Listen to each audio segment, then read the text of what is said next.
How to fix Skype updates on Android phone. Hello guys, in today's video I'm gonna show you how to fix Skype updates on Android phone. First open settings and now scroll down until you find here apps, and then click apps again, and here click Skype.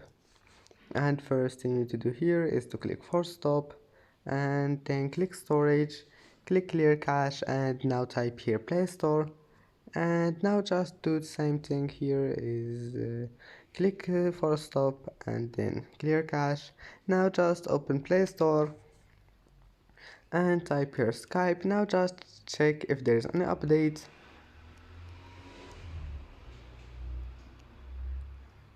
and now just check if there's an update and then just update your Skype, and that's it. Don't forget to like and subscribe, and thank you for watching this video until the end, and see you in the next video.